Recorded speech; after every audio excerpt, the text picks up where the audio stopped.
गजर आंबेडकरी विचाराचा तो उपक्रम घेऊन आज आम्ही दवणेवाडा येत आहोत. आज आमच्यासोबत प्राध्यापक मेश्राम सर आहेत.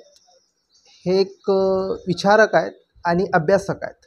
आज बाबासाहेबांचे विचार कसे असणार, कसे आहेत आणि बाबासाहेबचे विचाराच्या बाबतीत आज आम्ही त्यांच्यासोबत चर्चा करणार आहोत. मेश्राम सर हे त्यांचा अनुभव खूप दानका आहे, कारण की हे प्रॉपर दवणेवाड्याचे असून काही वर्ष हे औरंगाबादला होते, प्रॉपर मुंबईला होते आणि अभ्यासू व्यक्ती आहेत. आज आम्ही त्यांच्यासोबत बाबासाहेबांच्या काही विचारावर त्यांच्यासोबत आज भेटून प्रकाश टाकणार. सर, आपला अल्पचा परिचय. मी मणिराम यशवंत मेश्राम, मुंबई विद्यापीठाचा असोसिएट प्राध्यापक म्हणून कामाला होतो. जवळपास 30 वर्षे मी शिकवण्याचं काम केलेलं आहे आणि ते मुख्यतः बाबासाहेबांच्या कॉलेजेसमध्ये. उदाहरणार्थ मुंबईला त्यांच्या सिद्धार्थ कॉलेजमध्ये, Siddharth college of commerce of and इकॉनॉमिक्समध्ये मी जवळपास 20 वर्ष होतो. त्यानंतर मला माझं ट्रान्सफर मॅनेजमेंटने तिथेच मुंबईला असलेलं वडाला इथे doctor Ambedkar college of commerce and economics 1972मध्ये त्याची स्थापना सोसायटीने केली होती. तिथे मी रिटायर होतपर्यंत काम केलेलं आहे आणि मी असोसिएट प्रोफेसर म्हणून रिटायर झालो. एक चांगली गोष्ट अशी आहे माझ्याबद्दल ती ही की मुंबईचे जेवढे कॉलेजेस आहेत बाबासाहेबांचे, त्या सगळ्या कॉलेजेसमध्ये जास्तीत जास्त वर्ष जो कोणी व्हाईस प्रिन्सिपल म्हणून राहिला असेल तो मी आहे. मी 10 वर्ष व्हाईस प्रिन्सिपल म्हणून राहिलो आणि माझ्या त्या 10 वर्षाच्या काळामध्ये 5 प्रिन्सिपल बदलले. पण पीपल्स एज्युकेशन सोसायटी बाबासाहेबांची यांचे जे चेअरमन जे होते त्यांनी कधी मला सोडावं लागेल, हे करावं लागेल, ते करावं लागेल असं नाही. आम्हाला फार बरं वाटतं की आपण सकाळपासून संध्याकाळी 7 वाजेपर्यंत कॉलेजमध्ये काम करता. आपण डिग्री कॉलेजला शिकवता, पण त्या व्यतिरिक्त ज्युनियर कॉलेजला तुम्ही सुद्धा बघता, राऊंड मारता, वर्गात जाता, कोणी नसलं तर विचारता. अशा प्रकारचं तुम्ही काम केलेलं आहे. सर, परिचयामध्ये सांगायचं झालं तर मी 6 विषयामध्ये MA आहे.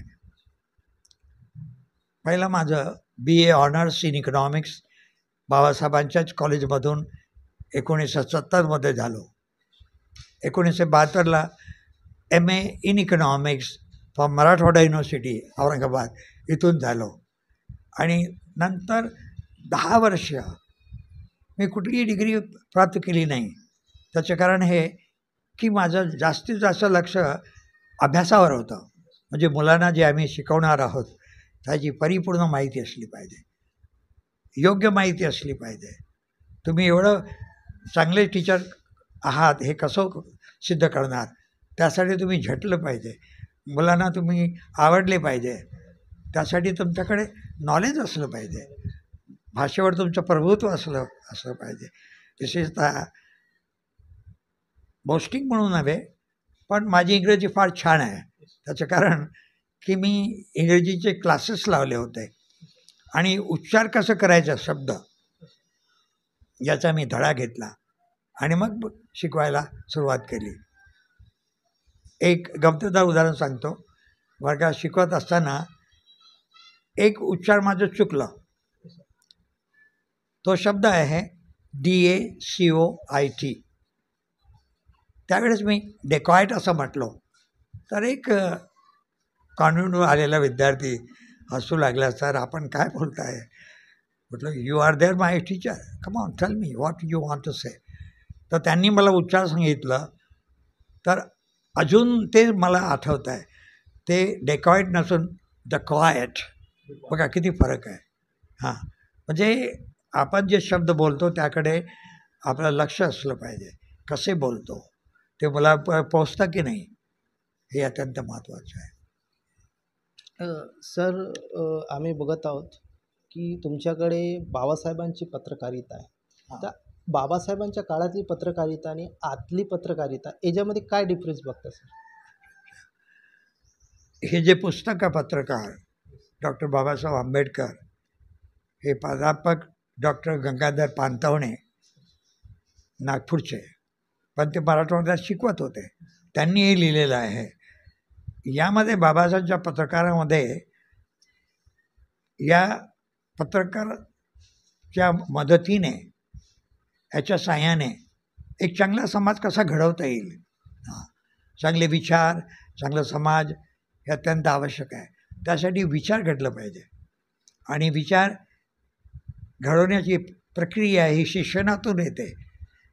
त्यामुळे बाबासाहेबांनी 6 जून 1946ला पीपल्स एज्युकेशन सोसायटी नावाचं एक संस्था काढली आणि त्या संस्थेद्वारे त्यांनी 11 कॉलेजेस उघडलेले आहेत, 11 कॉलेजेस. त्याच्यातलं 5 कॉलेजेस तर मुंबईमध्येच आहेत. ते सुद्धा फोर्टसारख्या मुख्य एरियामध्ये आहेत. सर म्हणजे बाबासाहेबांच्या शिक्षणाचा दानका अनुभव आहे बाबासाहेबांना. Yes yes. काय आहे, प्रत्येकाला ते साध्य होईल असं सांगता येत नाही, पण बाबासाहेबांना माहीत होतं मला जर या समाजात, या देशात काही करायचं असेल तर मी स्वतः आपल्याला अगोदर बनवलं पाहिजे, हाय लेवलपर्यंत गेलं पाहिजे. अनेक दृष्टिकोनातून सर्वात महत्त्वाचं स्वतःचे कॅरेक्टर इज एव्हरीथिंग. एक सेईंग आहे इंग्रजीमध्ये, if wealth is lost something is lost. Sir people एज्युकेशनच्या बाबतीत बोलल्या, त्या बाबतीत बाबासाहेबांचं खूप योगदान आहे. सर कुठं कॉलेज आहे त्याच्या बाबतीत थोडंसं. बाबासाहेबांनी सगळ्यात अगोदर कॉलेज अशा भागात उघडलेलं आहेत, विशेषतः औरंगाबाद. बाबासाहेब औरंगाबादमध्ये राहायचे. त्यांनी तिकडचा तो भाग जो आहे, विशेषतः आपल्या लोकांचं परिस्थिती जी आहे, शिक्षण जे आहे, अत्यंत मागासलेलं होतं, झिरो होतं असं म्हणायला हरकत नाही. त्या झिरोतून त्यांना पुढे कसं का आणायचं, त्यासाठी शिक्षण हे एक उत्तम उपाय आहे. कारण की शिक्षण हे जे आहे, अनेक लोक म्हणतात, बाबासाहेबांनी म्हटलं असं म्हणतात की शिक्षण हे वाघिणीचं दूध आहे आणि ज्याने ते प्यालं तो गुरगुरल्याशिवाय राहणार नाही, असं आहे. माझ्या मते आणि बाबासाहेबांच्या मते आहे, प्रश्नच नाही आहे की शिक्षणामुळे माणूस घडतो. ज्याच्यात शिक्षण नसेल असा व्यक्ती आणि ज्याच्यात शिक्षण आहेत असा व्यक्ती, याच्यामध्ये आपल्याला फरक जाणून येतो. पण शिक्षणामुळेच त्याचं कॅरेक्टर बनेल त्या व्यक्तीचं असं सांगता येत नाही. त्यासाठी प्रायमरी लेवलपासून तर विद्यापीठाचं शिक्षणापर्यंत या विद्यार्थ्याकडे त्यांच्या कॅरेक्टर घडवण्यामध्ये लक्ष असलं पाहिजे. बाबासाहेबांनी शिक्षणाबद्दल लिहित असताना त्यांनी म्हटलं आहे की हे कार्य अजूनसुद्धा इंडियामध्ये किंवा आपल्या देशामध्ये सुरू झालेलं नाही आहे. म्हणून बाबासाहेबांनी औरंगाबादला 2 कॉलेजेस काढले. एक मिलिंद कॉलेज ऑफ आर्ट्स, जिथे मी स्वतः शिकलेलं आहे BA ऑनर्सपर्यंत. दुसरं मिलिंद कॉलेज ऑफ सायन्स. एवढंच नव्हे तर आपल्या समाजाचे विद्यार्थी, येणारे विद्यार्थी अत्यंत गरीब असल्यामुळे त्यांच्यासाठी 2 मोठे हॉस्टेल बांधले त्यांनी. म्हणजे सुरुवातीलाच ते कुठे राहणार औरंगाबाद, त्यांच्याकडे पैसा नाही. या दृष्टिकोनातून बाबासाहेबांनी हॉस्टेल काढले आणि अजून त्या हॉस्टेल सुरू आहेत. हे अत्यंत महत्त्वाचं काम. तसंच मुंबईमध्ये बाबासाहेबांनी 2 महत्त्वाचे कॉलेजेस काढले होते सुरुवातीला. 1953 बाबासाहेबांनी Siddharth college of commerce and economics, flora fountain, Hutatma Chowk, Mumbai number 1 याच्यामध्ये त्यांनी उघडलेला होता. दुसरं कॉलेज त्याच एरियामध्ये मागच्या बाजूला, मागच्या गलीमध्ये, त्याला पारशी गली म्हणतात, त्या गलीमध्ये बाबासाहेबांनी सिद्धार्थ कॉलेज ऑफ सायन्स, जे बुद्ध भवनमध्ये आहे, म्हणजे त्यांच्या भवनाचे नावसुद्धा आहे कॉलेजच्या इमारतीचं, आनंद भवन, तेथे कॉमर्स कॉलेज, बुद्ध भवन, तिथं त्यांचं सायन्स कॉलेज. तर कॉलेजच नुसतं उघडलं नाही, तर त्यांनी त्यांच्यासाठी, मुलांसाठी वडाला या ठिकाणी जवळपास 8 एकर जमिनीमध्ये एक भव्य हॉस्टेल बांधलेलं आहे. अजून दुर्दैवाची गोष्ट अशी की ते हॉस्टेल आता डिमॉलिश करण्यात आलं जुनं झाल्यामुळे. कारण की या संस्थाला, आता जी संस्था आहे जे चालवतात, मला वाटतं त्यांच्यात तेवढी कुवत नाही किंवा तशी इच्छा नाही आहे. उदाहरण द्यायचं झालं, रामदासजी आठवले, राजदास साहेब हे सुद्धा एक काळ चेअरमॅन होते, पण मला वाटत नाही त्यांनी काही विशेष केलं. कारण की त्यावेळेस मी प्राध्यापक होतो आणि मी त्यांना पाहिलेलं त्याच हॉस्टेलमध्ये रोमन 11मध्ये त्यांच्या पॉलिटिक्स त्यांनी घडवलेलं आहे. हां, जिथे विद्यार्थी राहतात तिथे त्यांनी पॉलिटिक्स आणला. म्हणजे शिक्षणाकडे दुर्लक्ष झालं. म्हणजे आपलेच नेता जर असं करत असतील तर बाबासाहेबांचं स्वप्न संपूर्ण समाज साक्षर करून, विद्वान करून, कॅरेक्टरवान समाज घडवण्याचं जे स्वप्न आहे, मला वाटत नाही ते पूर्ण झालं. सर, आपला बौद्ध समाज हा राजकारणामध्ये विखरला आहे सर, असं तुम्हाला वाटते? एक्झॅक्टली. बिखरलेला काय तो असं पसरलेला आहे की त्याला एकत्र आणणं अत्यंत कठीण काम आहे. कारण हा प्रत्येक लीडर, तो रामदास आठवले असो किंवा तुमच्या नागपूरचे ते प्राध्यापक नाही गवई नाही, गावडे काय, हां कवाडे साहेब असो, हां मी त्यांना भेटलेलं आहे, पण त्याच्यात काही विशेष प्रभाव होत नाही असा. त्यांना चेअर आणि मनी, खुर्ची, पॉवर आणि पैसा हा पाहिजे. आठवलेलं तेच पाहिजे. अनेकदा पार्ट्या बदललेल्या आहेत. आठवलेलं जर वाटलं असतं बाबासाहेबांचं आपण काम करावं तर त्यांनी अशा प्रकारचं पॉलिटिक्स खेळलं नसतं. समाजात एकत्र आणण्याचं त्यांनी काम केलं असतं. पण असं काहीच घडलं नाही मुंबईमध्ये. हां, ते आमच्याकडे कधी कधी त्यांना गेस्ट म्हणून आम्ही बोलवायचं. हां, तेव्हा त्यांना आम्ही विचारायचं की आपण आता पुढे काय करणार आहात. त्या हॉस्टेलमध्येच राहणार आहात आणि तिथे तुमचं जीवन घालवणार आहेत. फार सुदैवाने ते इयर आठवत नाही, त्यांचं लग्न झालं आणि त्याने चांगल्या पॉश एरियामध्ये बंगला बांधला. हां, विशेषतः बाबासाहेबांचं मी सांगतो आहे की बाबासाहेब ज्या ठिकाणी राहत होते दादरला, त्या कॉलनीचं नाव हिंदू कॉलनी आहे. तर एकदा एका व्यक्तीने विचारलं की बाबासाहेब आपण आपल्या समाजात का राहत नाही. समाजात म्हणजे परेलला. बाबासाहेब शिकत असताना परेलच्या चाळमध्ये राहायचे. ते चाळीमध्ये रूम अजूनसुद्धा आहे. आणि त्याची माहिती याच्यासाठी आहे मला की त्या एरियामध्ये एक कॉलेज आहे, नाईट कॉलेज. त्या नाईट कॉलेजला मी 7 वाजता विद्यार्थ्यांना शिकवायला जायचा. तेव्हा मला लोक सांगायचे बाबासाहेब इथे राहायचे, इथे या बाजूला त्यांच्या बकऱ्या असायच्यात, इथे ते बाबासाहेब म्हणजे इलेक्ट्रिक दिव्याखाली ते अभ्यास करायचे. मग किती अडचणीतून बाबासाहेबांनी अभ्यास केला. आणि तो नुसता अभ्यास केला नाही, नुसतं डिग्री नाही, ते जगातील अजूनसुद्धा 6 विद्वानापैकी एक मोठे विद्वान आहेत. हां, दुसरं त्यांचं सांगायचं झालं, मी त्यांच्या घरी गेलो होतो, जे त्यांच्या दादरला घर आहे हिंदू कॉलनीमध्ये, लेन नंबर 13मध्ये. त्यांनी त्यांचं नाव राजगृह असं ठेवलेलं आहे. राजगृहाच्या फर्स्ट फ्लोअरला जर गेलात, जिथे बाबासाहेब बसायचे, रीडिंग करायचे, अभ्यास करायचे, म्हणजे बरेपर्यंत त्यांच्या त्या रूममध्ये आपल्याला कदाचित डबल वाटेल. 35,000 पुस्तके आहेत. 35,000 books I have seen with my on naked eyes. हां, आणि आंबेडकरांना विचारलो, त्यांचं जे नातू आहे ना, हां, आपण कधी बघता का इथून एखादं पुस्तक बाबासाहेब वाचलेलं. तर बाबासाहेबांचं जे पुस्तक जर तुम्ही काढलात लायब्ररीतून त्यांच्या वैयक्तिक, तर प्रत्येक पुस्तकामध्ये कुठे ना कुठे त्यांचं पेन्सिलचं अंडरलाईन आहे. म्हणजे त्यांनी ज्या पुस्तका घेतलेल्या आहेत त्या नुसतं संग्रह करण्यासाठी नाही, त्याचा अभ्यास केलेला आहे, त्याचं मनन केलं आहे, चिंतन केलं आहे आणि त्या अभ्यासाचा समाजाला कसा उपयोग होईल हे अत्यंत महत्त्वाचं आहे. तर मी स्वतःला की याच्यासाठी समजतो मी बाबासाहेबांचा मोठेच. मी प्राध्यापक झालो, 6 डिग्र्या घेतल्या त्यांचं बघून. हां, आणि 10 वर्ष मी सतत अभ्यास केला माझ्या विषयाचा की I should be one of the best teachers in Siddharth college. आणि ते झालंसुद्धा तसं. मला लोक विचारायचं. 1991मध्ये ओबेरा शेवटांमध्ये माझं एक लेक्चर होतं, international understanding, education as a means of international अंडरस्टँडिंगवर. तेव्हा एक व्यक्ती आला, sir sir did you live in America? No, I mean Mumbai only. नाही नाही, तुमचे प्रोनाऊन्सिएशन जे आहेत ते एक अमेरिकन टाईप वाटतात. I thank God whatsoever it is, that is a gift from the nature. हां, बाबा सोडण्याचं काही गॉड वगैरे काही म्हटलं नाही, कारण ते गॉड एक थोतांड आहे. हां. बाबासाहेब गांधीजी जेव्हा बोलतात ना, तर गांधीजी, मला कधी कधी विचार पडतो की एवढं मोठा व्यक्ती कसे झाले.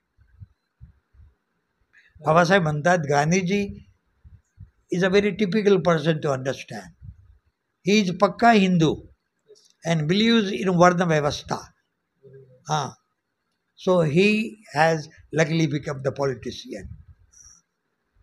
अदरवाईज त्यांचं एक पुस्तक आहे, व्हॉट बाबासाहेब जिन्ना यांनी केलं स्वतःसाठी, काही केलेलं नाही. आणि आज जे चाललेलं आहे आपल्या ह्याच्यामध्ये अंडर BJP जे चाललेलं आहे, या पत्रकारांमध्ये लिहिलेलं आहे, you have to be aware of this fact. Now they are going towards Hinduism, they are going towards वर्ण व्यवस्था. हां, दे वॉन्ट अ पक्का हिंदू राष्ट्र, which is hardly possible, but they are trying their best. पण त्यामुळे काय होणार हे काही सांगता येत नाही. ही जी मदत जी आहे ते देत आहेत, ते समाजाला अनाथ करत आहेत. हां, हे असे आपल्याला खुबड्या नको आहेत. आपण स्वतःच्या पायावर उभं कसं राहणार, असा समाज घडवण्याची यांची इच्छाच नाही आहे.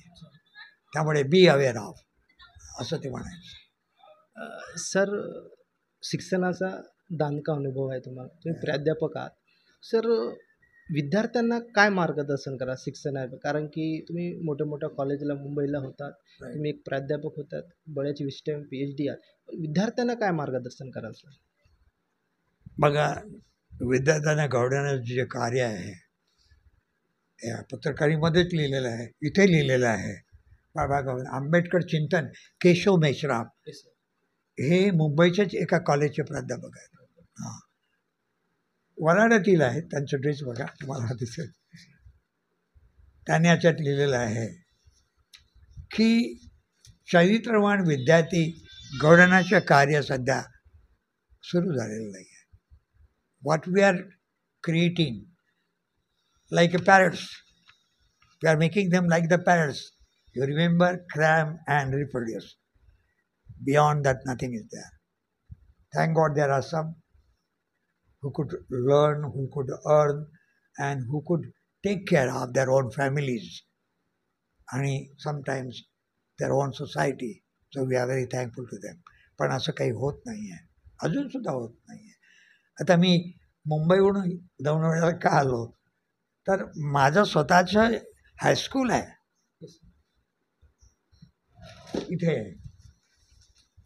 हे बघा, हे माझ्या हायस्कूलचं प्रॉस्पेक्टस आहे, लिटिल फ्लावर्स, उल्हासनगरला. 10th आहे. जवळपास 8 करोडची इमारत आहे. पण आपण विचारणार की आपण कसं काय बांधू शकला, तर हे मित्रांच्या मदतीने. मित्राचं कसं, एक म्हातारे व्यक्ती होते, बाबू धोंडू कडू, त्याची नातवंड माझ्याकडे शिकायला होते. तो म्हणायचा, सर आपण एवढे शिकलेले आहात आणि तुम्ही तुमच्या घरामध्ये शाळा चालवता, कसं चालेल? अरे म्हटलं, तुम्ही एवढे मोठे शेतकरी आहात, मला द्या ना काहीतरी जमीन. त्या व्यक्तीने एका शब्दावर 6 गुंठे जमीन मला 60,000 दिली, की ज्याची किंमत लाखो रुपये आहे. त्या जमिनीमध्ये 4,000 स्क्वेअर फीटचं माझी 1+1 बिल्डिंग आहे. खाली सगळी दुकानं आहेत. म्हणजे दुकानाला जी जागा दिली लाखोमध्ये, करोडोमध्ये, त्याच्यातूनच ती मी इमारत तयार केलेली आहे, कुणाला पैसा न मागताना. So I am self dependent really, and I find a pleasure. आता इथे सुद्धा सुरू केलेलं आहे, पण काही कारणामुळे ते तेवढं जमलेलं नाही. पण माझं लिटिल फ्लावर हे जे आहे, pristine kids, I am giving them better education. I don't think in this area of Gondia district is there any school where the education I am giving is given. It is because I myself even now go into the class of KG and teach my students.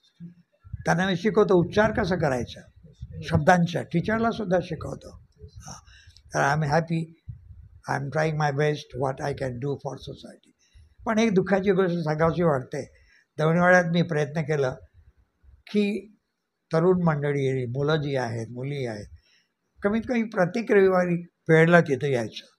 हां, आणि एकदा मी त्यांना एक एक बिस्किटचं पार्लेचं packet द्यायचं सुरुवात केलं की ते येतील म्हणून.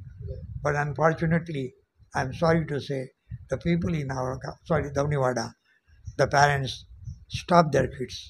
I don't know why. And now I have become so old, I hardly go out of my house. So I'm really grateful that I have come here and I see with my naked eyes how our society is developing. So sorry to say and sorry to Babasaheb Ambedkar extremely.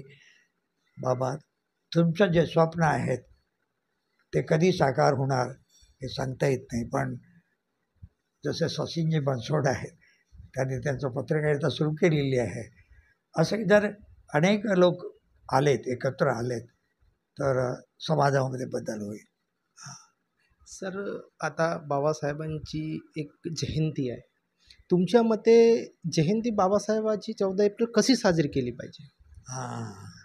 आपण फार प्रश्न छान विचारला. काही तरुण मंडळी होती, ते म्हणाले सर आपण 50 किलो तांदूळ द्या.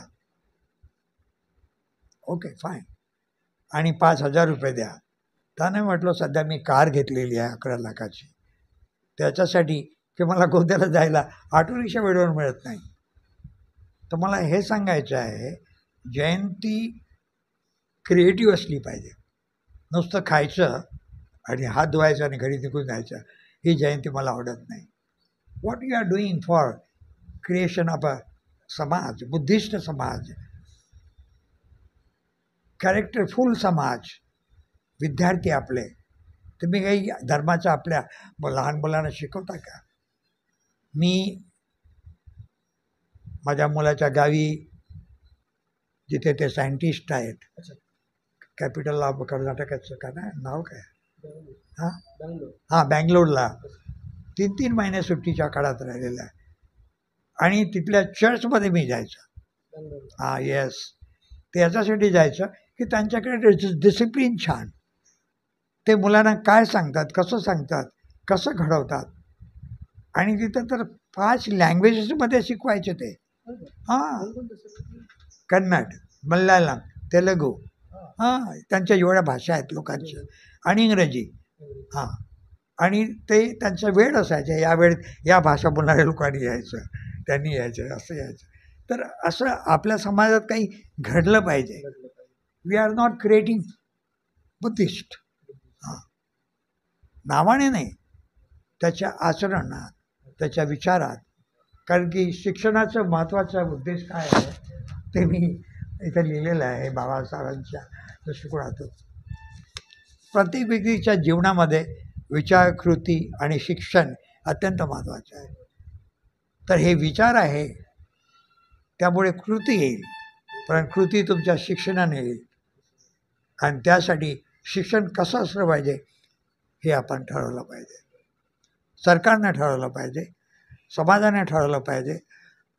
समाजाने ठरवायचं म्हणजे इथले जे प्राध्यापक आहेत किंवा टीचर्स आहेत रिटायर्ड, किंवा लोक सरकारमध्ये लोक आहेत, ते कुणी जाऊन ढुकून बघत नाही त्याचे काय चाललं आहे शाळेमध्ये.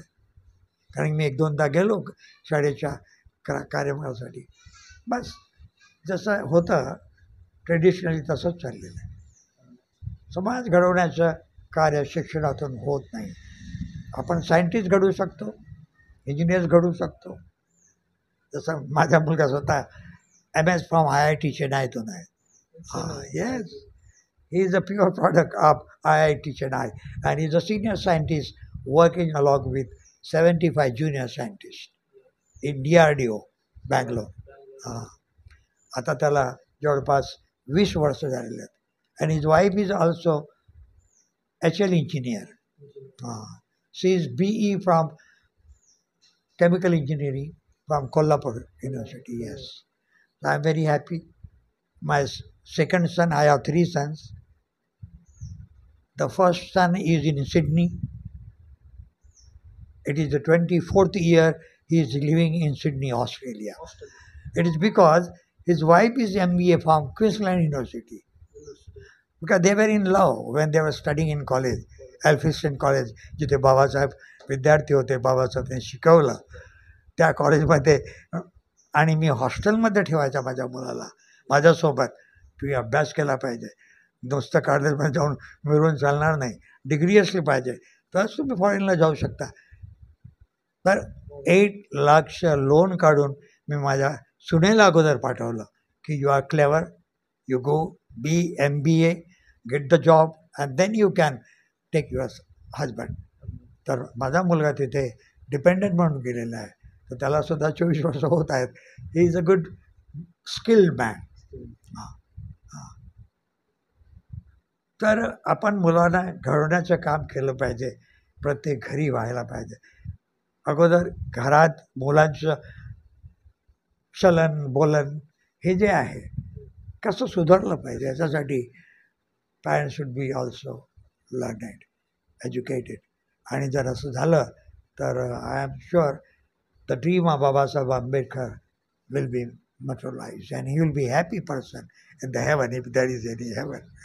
तसं बाबासाहेबांचा काही विश्वास नाही फ्रेंडमध्ये. हे सगळं ब्राह्मण लोकांचं थोतांड आहे आणि ते अजून ते चालवत आहेत आता. हां. आज आम्ही मेश्राम सरासोबत बोललो. सरांच्या ज्या जागी बाबासाहेब शिकले त्या कॉलेजला बाबासाहेब होते, त्या कॉलेजला सर पण होते. त्यांच्यासोबत आज आम्ही थेट मुलाखत घेऊन काही बाबासाहेबांच्या विचारावर काही आम्ही प्रकाश टाकला.